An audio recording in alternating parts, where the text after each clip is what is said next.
আমি এখন দাঁড়িয়ে রয়েছি গোদলিয়া চক বা নন্দী চক। ওই যে নন্দী মহারাজ দেখতে পাচ্ছেন, এই চকটায় যখন আপনি চলে আসবেন, এই দেখুন নন্দী মহারাজের মুখ যেদিকে রয়েছে সেই দিকে কিন্তু কাশী বিশ্বনাথ মন্দির। তো আমি এখন মন্দিরের দিকে যাব। আপনাদের বলে দিলাম, আপনারা গোদলিয়া চক এলে ওই নন্দী মহারাজের মুখ অনুযায়ী যাবেন সোজা, তাহলে পড়বে মন্দির। চলুন আমরা এখন ওদিকেই যাচ্ছি, আসুন। ঘর থেকেই ঠিক করে বেরিয়েছিলাম বেনারস গিয়ে সবার আগে বিশ্বনাথ বাবার দর্শন করব।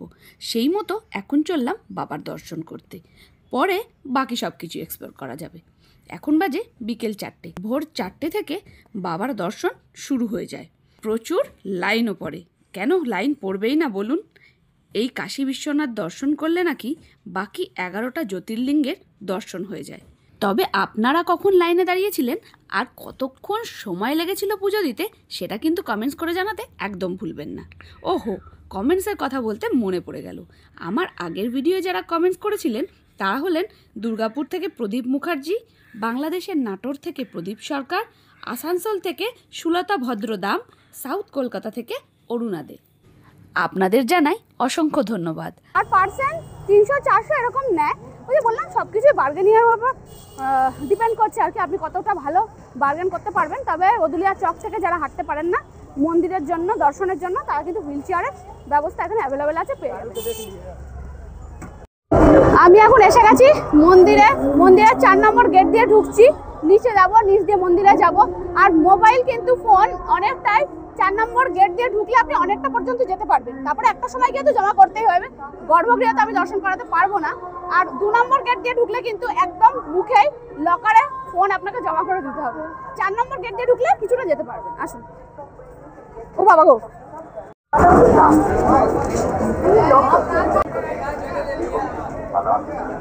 এখান দিয়ে 4 নম্বর গেট দিয়ে ঢুকলে এরকম দেখুন, এখানে কোনো টাকা পয়সা লাগে না। এ মাত্র ছোট ছোট জুতোটা কই, মানে এখানে কিন্তু কোনো টাকা পয়সা লাগছে না। এখানে আমরা জুতোটা ব্যাগে করে রেখে দিচ্ছি, সেইভাবেই রাখবেন। মোজা খুলে নে।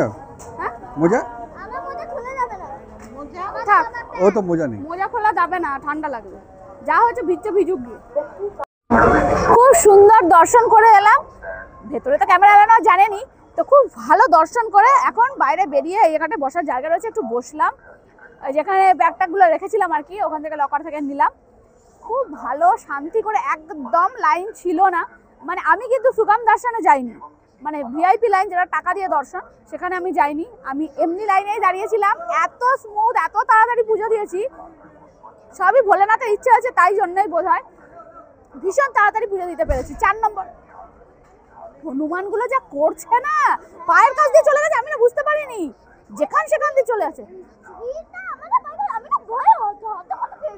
তুমি কিন্তু লালটুটা সাবধান, টুক করে উঠে নিয়ে পালিয়ে যাবে। সব দেখছি লেবু তুলে তুলে খাচ্ছে, যা খুশি পাচ্ছে খেয়ে নিচ্ছে। আমার দেখলাম বাদাম তুলে নিয়ে খাচ্ছে, তো বাদামের প্যাকেট ছিল, দুই বাদাম খুলতে পারছি না, এই ডালি নিয়ে গেছিলাম আমরা। এই দেখুন একটা লাড্ডুর প্যাকেট, এটা আমরা মন্দির থেকেই কিনেছি। আর এই একটা লাড্ডুর বক্স, যেটা এইখান থেকে ডালি নিয়েছিলাম, তো ওই ওখান থেকে নিয়েছিলাম আর কি এই বক্সটা। এখানে ডালি আপনি আপনার ইচ্ছা মতো নেবেন, সেটার তো কোনো ব্যাপার নেই। মিনিমাম থেকে ম্যাক্সিমাম সবটাই এখানে রয়েছে। আর আমি বলবো, একটু যদি মানে পয়সা ছাড়া এমনি নর্মাল লাইনে দাঁড়িয়ে পুজো দেবেন, খুব শান্তিতে পুজো দেওয়া গেছে। হুড়োহুড়ি একদমই ছিল না। খুব যে একটু মানে ওই 10 থেকে 15 মিনিট হয়তো লাইনে দাঁড়াতে হয়েছে। খুব ভালো করে খুব শান্তি মতো পুজো দিতে পেরেছি। আর একটা কথা বলি, এখানে কিন্তু সুগম দর্শনের ব্যাপার আছে, মানে আপনি ভিআইপি লাইনে দাঁড়িয়ে পুজো দিতে পারেন। সেক্ষেত্রে 300 টাকা করে টিকিট। অনলাইনে বুকিং করতে পারেন, অফলাইনেও বুকিং করতে পারেন। আপনি 4 নম্বর গেট দিয়ে ঢুকার ঠিক ডান দিকে, মানে 4 নম্বর গেট যেটা মেন গেট, তার ঠিক ডান পাশেই রয়েছে সুগম দর্শনের কাউন্টার। আপনি ওখান থেকেও কাটতে পারেন। আর আপনি যদি অনলাইনে কাটেন, তখন আপনি যে টিকিটটা কেটেছেন সেটা এনে ওখানে দেখালে কি প্রসিডিওরে আপনাকে পুজো দিতে হবে ওনারা বলে দেবেন। তাই আমি বলবো, পুজোটা নিজে থেকেই দেবেন, কারোর পাল্লায় পড়ার দরকার নেই, অযথা কাউকে টাকা দেওয়ার দরকার নেই। নিজে থেকে দেবেন, খুব শান্তি করে দিতে পারবেন। তাহলে মন্দিরে তো এটাই আমাকে ভিডিও করতে হবে, এর বেশি তো আমার পক্ষে কিছু সম্ভব নয়। আমি ইনফরমেশন দিলাম, বাকিটা আপনারা এসে দর্শন করবেন আর বাবার আশীর্বাদ নিয়ে যাবেন। তাহলে এই ভিডিওটা এই পর্যন্ত, আবার দেখাবো অন্য কোথাও। Give the donation amount to any unauthorized person.